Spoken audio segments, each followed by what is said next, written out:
الحمد للہ رب العالمین والعاقبۃ للمتقین والصلاة والسلام علی سید المرسلین اما بعد فاعوذ باللہ من الشیطان الرجیم بسم اللہ الرحمن الرحیم ما کان محمد ابا احد من رجالکم ولکن رسول اللہ وخاتم النبیین صدق اللہ مولانا العظیم وصدق رسولہ النبی الکریم ونحن علی ذلک لمن الشاہدین والشاکرین والحمد للہ رب العالمین۔ سامعین و ناظرین السلام علیکم ورحمۃ اللہ وبرکاتہ۔ پروگرام تفہیم المسائل کے ساتھ محمد دین سیالوی آپ کی خدمت میں حاضر ہے۔ پچھلے سیچرڈے کو میں پروگرام نہیں کر سکا، یقیناً آپ نے میری غیر حاضری کو محسوس کیا ہوگا، میں اس پر معذرت خواہ ہوں۔ اللہ تبارک و تعالیٰ کی بارگاہ میں دعا گو ہوں اور آپ سے بھی درخواست ہے کہ میرے حق میں دعا کریں کہ اللہ تبارک و تعالیٰ مجھے صحت، سلامتی اور ایک تو بدن کی سلامتی، جسمانی سلامتی، ایمان کی سلامتی، جو اس سے بھی زیادہ ضروری ہے، اہم ہے، وہ عطا فرمائے اور حق و صداقت کا یہ عالم ہمیشہ بلند رہے۔ ہمارے اس پروگرام کا موضوع عقیدہ ختم نبوت ہے۔ جو احباب اس پروگرام میں شامل ہوتے ہیں، پہلے سے اس کا حصہ ہیں، وہ جانتے ہیں، اور اگر کوئی بہن، کوئی بھائی ہمیں آج جوائن کر رہا ہے تو میں مختصراً عرض کرنا چاہتا ہوں کہ عقیدہ ختم نبوت کا مطلب کیا ہے۔ عقیدہ ختم نبوت جو تمام امت مسلمہ کا متفقہ اور اجماعی عقیدہ ہے، تمام امت اس بات پر کل بھی متفق تھی، آج بھی متفق ہے کہ نبی رحمت صلی اللہ علیہ وآلہ وسلم آخری نبی ہیں۔ آپ کے بعد کسی فرد کو، کسی بشر کو نبوت نہیں ملے گی۔ آپ سے پہلے تمام انبیاء آئے، اپنا وقت گزار کے چلے گئے، آپ کے بعد کسی کو نبوت نہیں ملے گی۔ یہ ہے عقیدہ ختم نبوت کا مختصر مفہوم۔ اور پھر امت مسلمہ کا یہ بھی اجماعی فیصلہ ہے کہ جو شخص اس عقیدہ کا انکار کرے گا، نبی رحمت صلی اللہ علیہ وآلہ وسلم کے بعد کسی کو نبی مانے گا یا خود نبوت کا دعویٰ کرے گا کسی بھی لحاظ سے، تو نبوت کا دعویٰ کرنے والا، اس کو مسلمان سمجھنے والا، اس کو فالو کرنے والا، اس کو صحیح سمجھنے والا، وہ تمام دائرہ اسلام سے خارج ہوں گے اور ان کا اسلام کے ساتھ، امت مسلمہ کے ساتھ کوئی تعلق نہیں ہے۔ تمام انبیاء نبی رحمت صلی اللہ علیہ وآلہ وسلم سے پہلے انہیں نبوت عطا ہو گئی، آپ کے بعد کسی کو نبوت عطا نہیں ہوگی۔ حضرت عیسیٰ علیہ السلام کے بارے میں اللہ تبارک و تعالیٰ کی حکمت اور مشیت کے مطابق ان کو اللہ تبارک و تعالیٰ نے زندہ آسمان پر اٹھا لیا، ان کو موت نہیں آئی، یا بعض مفسرین کے اقوال کے مطابق موت آئی اور چند لمحات کے بعد زندہ کر کے اللہ تبارک و تعالیٰ نے ان کو آسمان پر اٹھا لیا، اور وہ قیامت کے قریب دوبارہ نبی رحمت صلی اللہ علیہ وآلہ وسلم کے خلیفہ کی حیثیت سے اور آپ کی امت کے ایک فرد کی حیثیت سے آئیں گے اور آپ کے دین کی تبلیغ کریں گے، آپ کے مشن کو آگے بڑھائیں گے۔ یہ ہے عقیدہ ختم نبوت کا مختصر اور صحیح مفہوم۔ اور حضرت عیسیٰ علیہ السلام اگرچہ نبی ہیں، لیکن ان کے دوبارہ آنے سے نبی رحمت صلی اللہ علیہ وآلہ وسلم کے خاتم النبیین ہونے پر کوئی فرق نہیں پڑتا، اس لیے کہ انہیں نبوت پہلے عطا ہو چکی ہے۔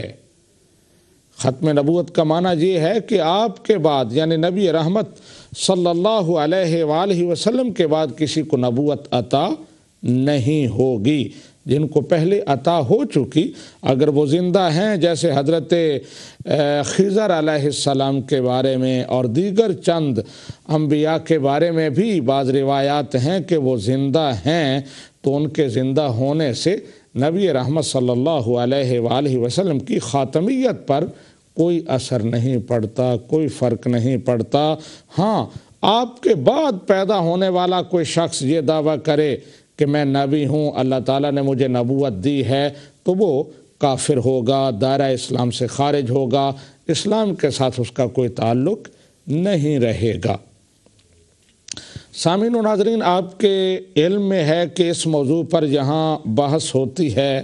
کالرز بھی آتے ہیں، ہر کوئی اپنا موقف پیش کرتا ہے، اور میں امت مسلمہ کی نمائندگی کرتے ہوئے اسلام کا جو نقطہ نظر ہے وہ پیش کرتا ہوں، اور بحمد اللہ تعالی قرآن و سنت کے مضبوط دلائل کے ساتھ۔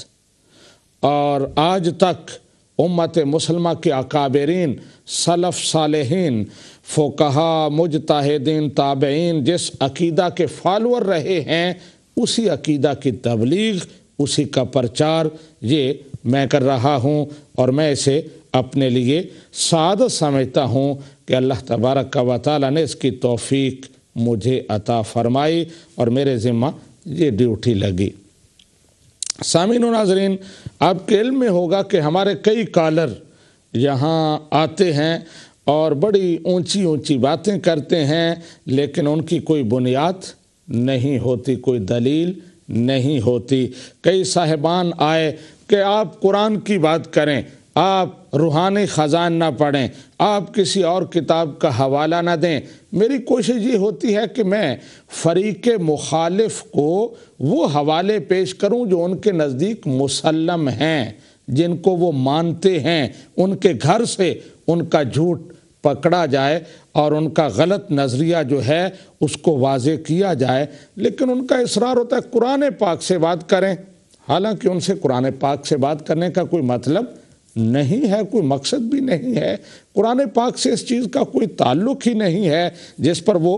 بحث کرتے ہیں۔ جو چیز وہ قرآن سے ثابت کرنا چاہتے ہیں اس کا قرآن میں کہیں نام و نشان نہیں ہے۔ اب جب وہ قرآن میں تحریف کرتے ہیں میرے سامنے، اس کا غلط مفہوم بیان کرتے ہیں، امت مسلمہ 1300 سال تک جو مفہوم سمجھتی رہی اس کو رد کرتے ہیں، تو میرا بھی دل دکھتا ہے، اور یقیناً تمام سامعین و ناظرین جو لاکھوں کی تعداد میں ہیں ان کا بھی دل دکھتا ہوگا۔ اس لیے میں احتراز ہی کرتا رہا کہ قرآن پاک سے نہیں بلکہ روحانی خزائن سے ہی مسئلہ ثابت ہو جاتا ہے کہ ختم نبوت کا منکر لعنتی، اس کا مدعی کافر، اور اسے ماننے والا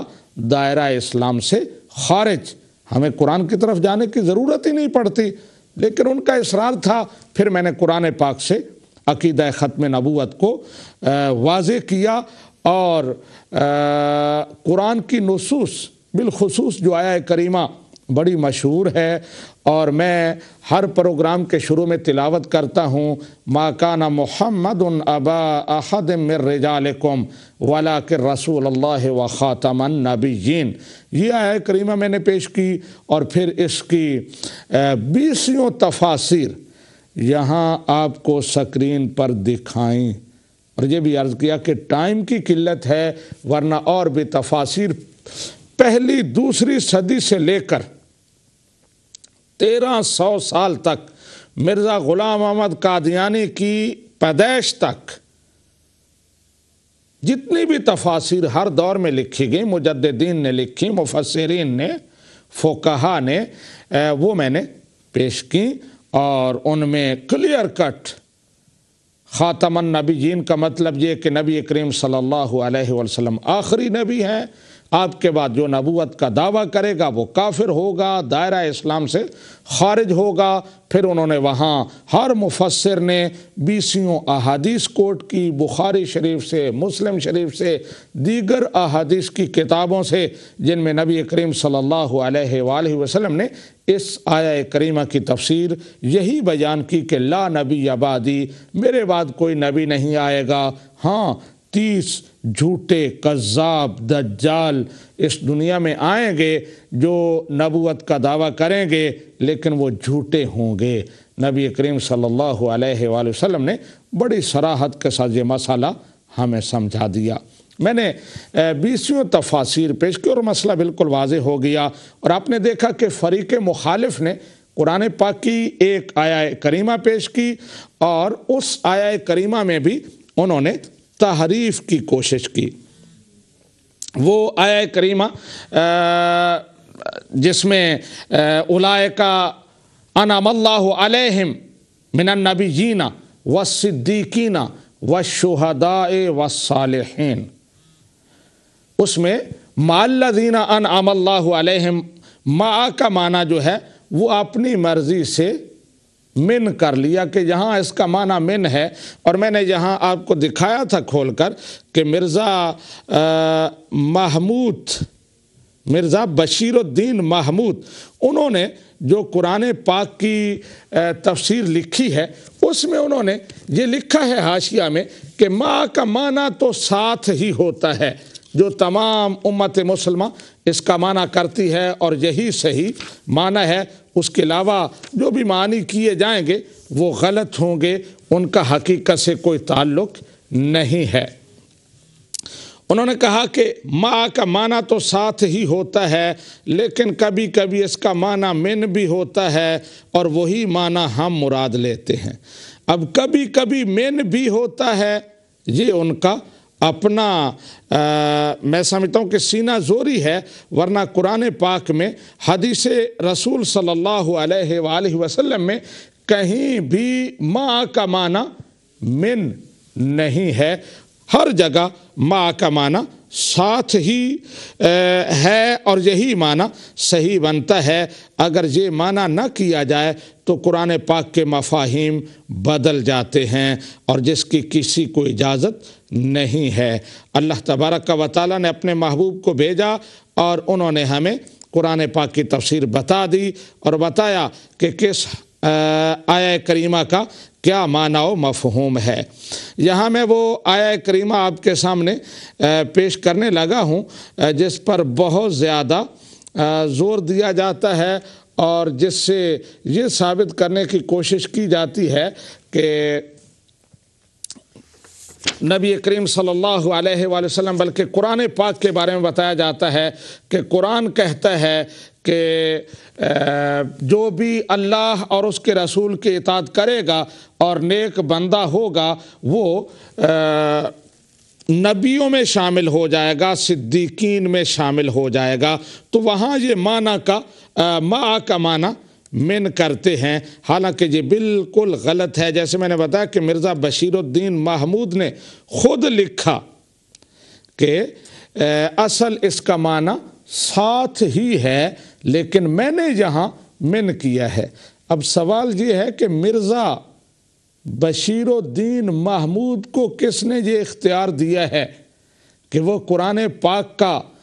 مفہوم بدلے اور یہ کہے کہ ترجمہ تو ساتھ ہے لیکن میں نے یہاں اس کا معنی من کیا ہے؟ تم کون ہوتے ہو من معنی کرنے والے مع کا، جب کہ اللہ اور اس کے رسول نے یہ بتایا ہے کہ مع کا معنی ساتھ ہے اور وہی صحیح مفہوم ہے۔ یہ سورہ نساء کی آیہ نمبر 69 ہے، اس وقت آپ کے سامنے آ رہی ہے۔ وَمَن يُطِعِ اللَّهَ وَالرَّسُولَ فَأُولَٰئِكَ مَعَ الَّذِينَ أَنْعَمَ اللَّهُ عَلَيْهِمْ مِنَ النَّبِيِّينَ وَالصِّدِّيقِينَ وَالشُّهَدَاءِ وَالصَّالِحِينَ وَحَسُنَ أُولَٰئِكَ رَفِيقًا۔ پچھلے کئی پروگراموں میں یہ دعوے کیے گئے کہ ہم قرآن سے اپنا موقف ثابت کریں گے، لیکن صرف یہ ایک آیہ پیش کی گئی اور کوئی آیت پیش ابھی تک نہیں کی گئی، اور اس میں بھی تحریف کہ مع کا معنی من ہے۔ میرا پھر سوال ہے کہ کس نے آپ کو یہ اختیار دیا کہ آپ بیٹھے بیٹھے کہہ دیں کہ قرآن پاک کے فلاں لفظ کا اصل معنی تو یہ ہے لیکن ہم وہ مراد نہیں لیتے، ہم یہ مراد لیتے ہیں اور اس سے یہ ایک نیا عقیدہ ثابت کرتے ہیں؟ کس نے اختیار دیا ہے تمہیں؟ قرآن پاک کی تفسیر نبی رحمت صلی اللہ علیہ وسلم نے بیان کی ہے، اور پھر اس کو آپ کے صحابہ نے، آپ کی صحابیات نے، ازواج مطہرات نے روایت کیا ہے، تابعین کے ذریعے، پھر مفسرین کے ذریعے ہم تک پہنچی ہے، اور وہی تفسیر قابل قبول ہے، وہی تفسیر قابل اعتبار ہے۔ آج بیٹھے بیٹھے کسی کو یہ خبر سوار ہو جائے کہ میں ایک نئی تفسیر کروں گا تو اس کا کسی کو اختیار نہیں، اور امت مسلمہ یہ اختیار کسی کو دینے کے لیے تیار نہیں ہے۔ جو بھی ایسا کرے گا امت اسے اپنے اندر سے یوں نکال دے گی جس طرح گندے کپڑے اتار کر پھینک دیے جاتے ہیں۔ تو کسی کو یہ اختیار نہیں ہے۔ میں نے عرض کیا کہ انہوں نے یہ آیہ کریمہ پیش کی، ایک دفعہ پھر سکرین پر ملاحظہ کریں، وَمَن يُطِعِ اللَّهَ وَالرَّسُولَ فَأُولَٰئِكَ مَعَ الَّذِينَ أَنْعَمَ اللَّهُ عَلَيْهِمْ مِنَ النَّبِيِّينَ وَالصِّدِّيقِينَ وَالشُّهَدَاءِ وَالصَّالِحِينَ وَحَسُنَ أُولَٰئِكَ رَفِيقًا۔ اور پھر میں نے اس کا صحیح مفہوم بھی بتایا آپ کو کہ اس کا مطلب یہ ہے کہ جو بھی اللہ اور اس کے رسول کے اطاعت کرے گا وہ قیامت والے دن وہ جنت میں انبیاء کے ساتھ ہوگا، صدیقین کے ساتھ ہوگا، شہداء کے ساتھ ہوگا، صالحین کے ساتھ ہوگا۔ اور یہ چاروں قسمیں جو ہیں، انبیاء، صدیقین، شہداء، صالحین، یہ بہت اچھے ساتھی ہیں۔ جنہیں ان طبقات کی رفاقت نصیب ہو جائے، صحبت مل جائے، وہ بڑا خوش قسمت ہے، اس دنیا میں بھی اور آخرت میں بھی۔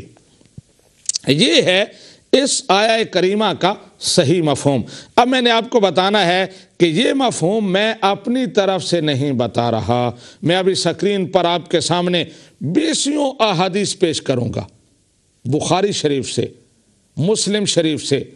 سنن ابن ماجہ سے، دیگر احادیث کی کتابوں سے، جو یہ مفہوم بیان کر رہی ہیں جو میں نے بتایا ہے کہ اس آیہ کریمہ کا تعلق آخرت کے ساتھ ہے، جنت کے ساتھ ہے، اس دنیا کے ساتھ اس کا تعلق ہے ہی نہیں۔ اس آیہ کریمہ کا اس دنیا سے کوئی تعلق نہیں ہے۔ احادیث میں اس کا سبب نزول بھی بیان ہوا ہے کہ یہ آیہ کریمہ نازل کیوں ہوئی تھی۔ ابھی آپ احادیث ملاحظہ کریں گے، لیکن اختصار کے ساتھ میں بتا دیتا ہوں۔ صحابہ کرام روایت کرتے ہیں کہ نبی کریم صلی اللہ علیہ وآلہ وسلم کی بارگاہ میں ایک شخص حاضر ہوا، عاشق رسول تھا، نبی کریم صلی اللہ علیہ وآلہ وسلم کا سچا پیروکار تھا، عقیدہ ختم نبوت پر یقین رکھنے والا تھا۔ عرض کرنے لگا، یا رسول اللہ صلی اللہ علیہ وسلم، میں آپ سے بہت محبت کرتا ہوں، آپ مجھے میری جان سے زیادہ محبوب ہیں۔ اِنَّكَ أَحَبُّ إِلَيَّ مِن نَفْسِي وَأَحَبُّ إِلَيَّ مِنْ أَهْلِي وَأَحَبُّ إِلَيَّ مِنْ وَالَدِي وَوَالِدِي۔ یا رسول اللہ، مجھے آپ سے بڑی محبت ہے، میں اپنی جان سے زیادہ آپ سے محبت کرتا ہوں،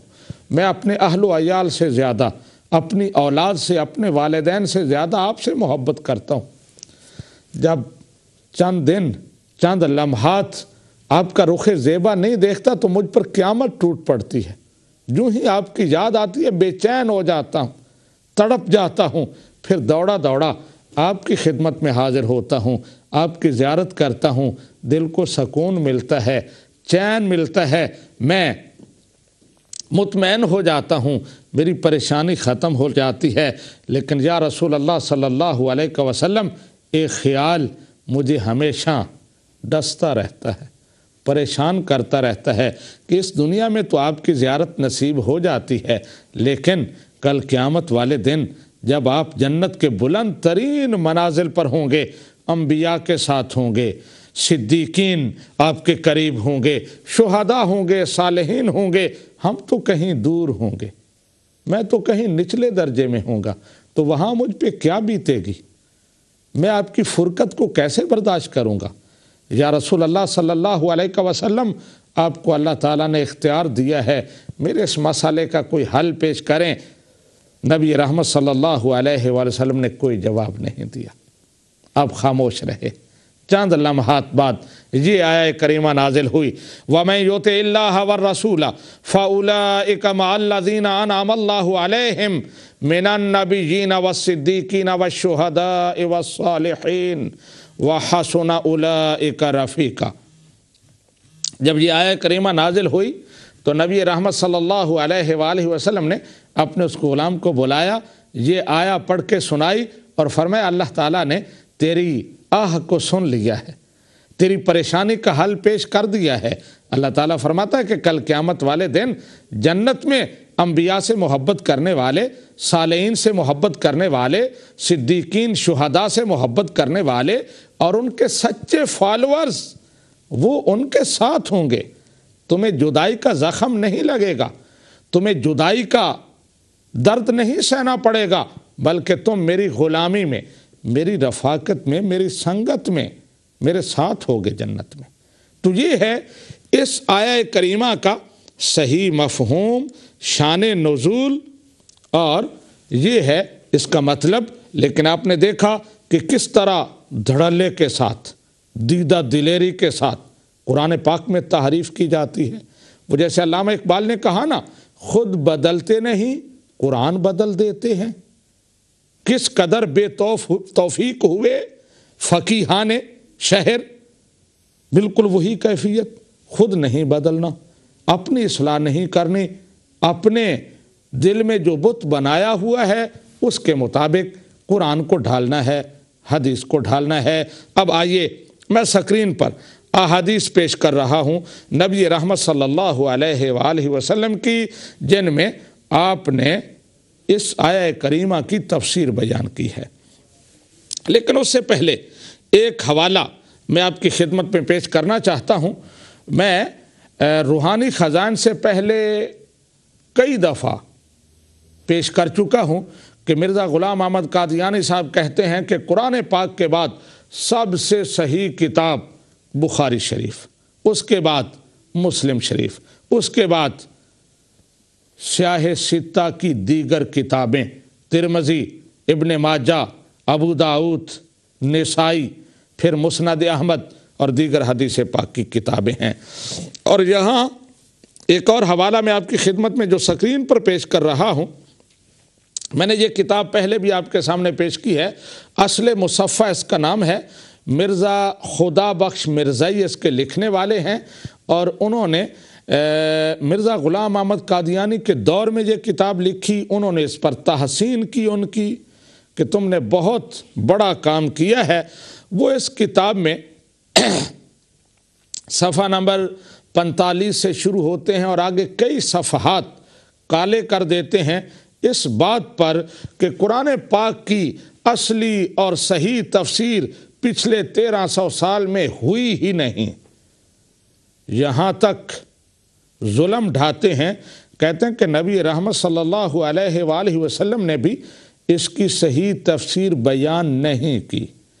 جن کو اللہ تبارک و تعالیٰ نے بھیجا ہی قرآن پاک کو سکھانے کے لیے، اس کی آیات تلاوت کرنے کے لیے اور اس کی حکمت و دانش عام کرنے کے لیے بھیجا تھا، کہتے ہیں انہوں نے بھی صحیح تفسیر نہیں کی۔ صحیح تفسیر مرزا غلام احمد قادیانی نے پیش کی ہے، اور وہ تفسیر میں آپ کے سامنے پیش کرتا رہتا ہوں کہ کس طرح، کون سی وہ تفسیر ہے، ہمیں تو وہ کہیں نظر ہی نہیں آتی سوائے چند آیات کے جن میں حیات مسیح، ممات مسیح کا مسئلہ ہے، یا پھر وہ مسیح موعود اور اس طرح کی چند باتیں ہیں جن کو پیش کیا جاتا۔ اس کے علاوہ تو مرزا صاحب نہ قرآن کو ٹچ کرتے ہیں نہ حدیث کو ٹچ کرتے ہیں۔ میں پہلے بھی اس پر بات کر چکا ہوں، پھر کروں گا، لیکن اس وقت میں جو یہ آپ کے سامنے پیش کر رہا ہوں کہ اصل مصفح کی یہ تحریر کہ کوئی 10-12 صفحے اس بات پر کالے کرنے کے بعد کہ کوئی بھی تفسیر 13 صدیوں میں جو پیش کی گئی ہے وہ قابل قبول نہیں ہے۔ کہتے ہیں کہ صحابہ کرام نے جو تفسیر پیش کی وہ قابل قبول نہیں، تابعین نے جو تفسیر پیش کی وہ قابل قبول نہیں، قابل اعتبار نہیں، فقہا نے، مجتہدین نے، امام ابو حنیفہ نے، امام شافعی نے، امام احمد بن حنبل نے، امام مالک نے، دیگر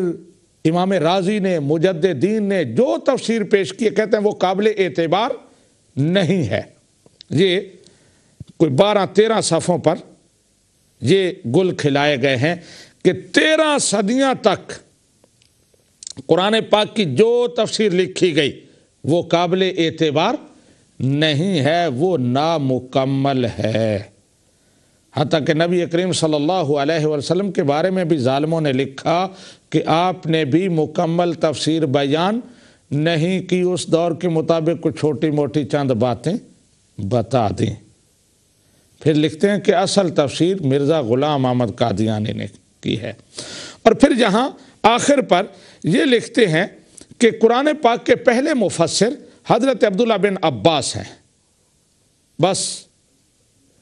ان کی چند روایات جو بخاری شریف میں ہیں یا بخاری شریف میں دیگر جو کتاب و تفسیر میں روایات ہیں وہی قابل قبول ہیں، اس کے علاوہ اور کچھ قابل قبول نہیں ہے۔ یہ تحریر آپ یقیناً پڑھ چکے ہوں گے، یہ انا للہ و انا الیہ راجعون سے شروع ہو رہی ہے۔ پیچھے جو انہوں نے بحث کی ہے نا بہت لمبی چوڑی، اس پر یہ لکھ رہے ہیں، وہ ثابت یہ کرنا چاہتے ہیں کہ پوری امت قرآن پر ظلم کرتی رہی اور پھر اس پر آہ بھرتے ہوئے کہتے ہیں کہ انا للہ و انا الیہ راجعون۔ آگے کہتے ہیں کہ جس قدر قرآن شریف کی تفسیر اس بزرگ سے یعنی